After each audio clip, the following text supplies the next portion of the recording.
tarde, pessoal. Obrigado mais uma vez pela visita aqui ao meu canal.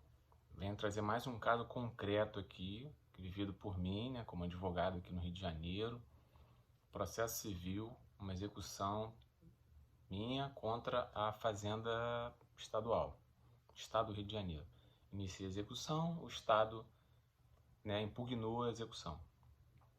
E na sentença constou apenas, na sentença de execução constou apenas homologo cálculos de folhas tais. Aí você se pergunta, tá, e o que eu faço, né? Porque ele não enfrentou mérito nenhum, ele só deu a decisão, homologo os cálculos de folhas tais. Ele não enfrentou, né, a tese de início de execução, com os valores, os cálculos, né, os particulares ali colocados, e também não enfrentou a tese de defesa também, de igual modo, os particulares levantados. Particulares é um termo de cálculos, né? Os pontos lá dos cálculos que chegaram naquele valor, né? E ele, na verdade, ele homologou os cálculos do próprio contador de juízo, certo?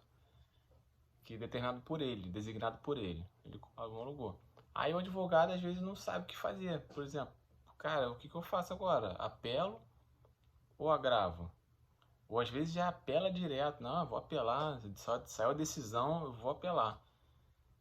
Mas na verdade, nesse caso aí, como ele só deu foi uma decisão interlocutória, essa decisão dele. Então ele não enfrentou o mérito da execução, né? E o valor que foi homologado foi metade do valor que eu tinha iniciado a execução.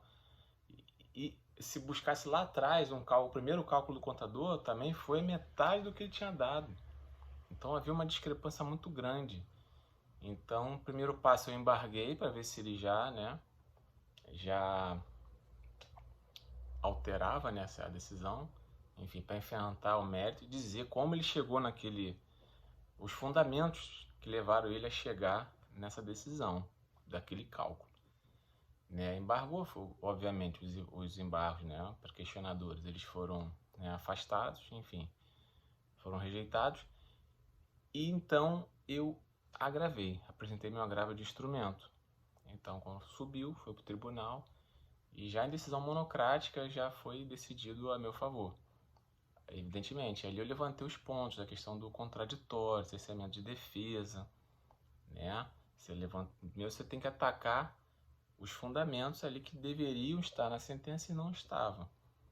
Então eu botei lá o cerceamento de defesa, né? O contraditório, ampla defesa. Como que eu vou me defender se o juiz não fundamenta, né? Até porque é um dos requisitos da sentença. Então, ele não cumpriu um dos requisitos, né, da sentença. Então é passivo de nulidade. Então eu pedi a nulidade da sentença, dessa decisão específica em execução de cumprimento de sentença exarada pelo juízo de fazenda pública. Então eu coloquei lá um cerceamento claro de defesa, né? E depois eu vim apontando os equívocos do contador. Que uma hora ele fala que é um valor, outra hora ele falou que era outro valor, e o juiz acabou homologando o último valor que era achado pelo contador, que era menor que ele mesmo achou. E com base nos meus cálculos era metade, então tinha muita discrepância. Então aí depois vem atacando o mérito. Primeiro coloquei a questão do cerceamento de defesa, né, como preliminar, de nulidade, até para embasar o seu recurso especial lá na frente. Então você tem que também ficar sempre atento quando você faz a inicial, já preparar o seu processo para um recurso. Imagina que você num pior cenário, você perdendo, você vai lá para o STJ. Então tem que estar tudo já ali fundamentado desde a inicial. Então, com jurisprudência, com as teses corretas. Claro que surgem teses novas, como essa de uma decisão interlocutória. Ele quebrou a regra do procedimento processual em sede de execução, cumprimento de sentença, né? Então mas ali você começa a formar a matéria para o STJ. Aí é diferente, questão processual. Aí ali eu coloquei cerceamento e evidentemente o desembargador, o tribunal, né, o desembargador, ele entendeu dessa forma que realmente houve um cerceamento de defesa, não houve prejudicando o contraditório, né, em sede de recurso cabível, que seria apelação. Se ele tivesse enfrentado o mérito, decidido a execução, decidido sobre a impugnação e a execução, né, eu entraria com a apelação. Então, eu não pude entrar com a apelação porque ele não fundamentou a sentença, entendeu? Então é mais ou menos esse o raciocínio. Então voltou, certo? Então quando voltou, aí o juiz decidiu. Então ele anulou a sentença no tribunal, desceu de volta e o processo agora seguiu.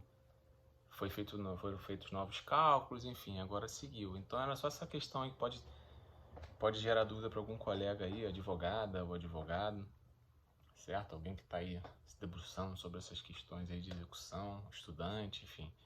Na questão prática é essa, aconteceu comigo isso, e já que eu tive a decisão, como eu disse, e consegui resolver, o processo voltou, eu nem apelei, porque quando voltou, o tribunal anulou a decisão de homologação, o juiz enfrentou o mérito, e enfrentando o mérito, ele mandou voltar, viu que tinha um equívoco muito grande, mandou para o contador, e o contador achou os cálculos ali mais aproximados ali com a realidade dos fatos, né, de todo o processo, né, igual valor também encontrado, se aproximou também do valor da Procuradoria do Estado, então não foi preciso nem apelar, ok? Espero que tenha contribuído para vocês aí.